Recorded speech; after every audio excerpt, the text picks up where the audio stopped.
बिस्मिल्लाहिर्रहमानिर्रहीम। नाज़रीन, मैं हकीम मशबाज़ हूँ। आप यूट्यूब चैनल देख रहे हैं। सीढ़ी में हम आपको बताएं कि ज़मीन पर एक ज़माना ऐसा भी गुजर चुका है। उस वक्त जो है वबा चली थी। अरबी में कहते हैं वबा, अंग्रेज़ी में कहते हैं वायरस, जिससे जो है इंसानों की गैर तिबई तरीके से जो है मौत जो है बहुत ज़्यादा वाक़ हो रही हो, तो उसे वबा भी कहा जा सकता है, वायरस भी कहा जा सकता है।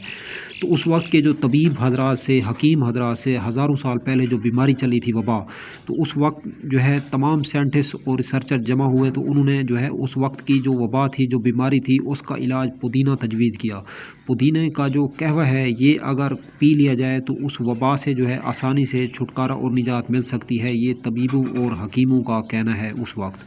तो नाज़रीन, ये इम्यूनिटी सिस्टम को कई गुना हद तक जो है बढ़ा देता है, जिसमें क़ुव्वत मदाफ़ियत के ज़ख़ायर पैदा कर देता है जो पुदीना है। ये खांसी, नज़ला, ज़ुकाम, एलर्जी, डस्ट एलर्जी, बुखार का बेहतरीन और ज़बरदस्त इलाज है इसका कहवा।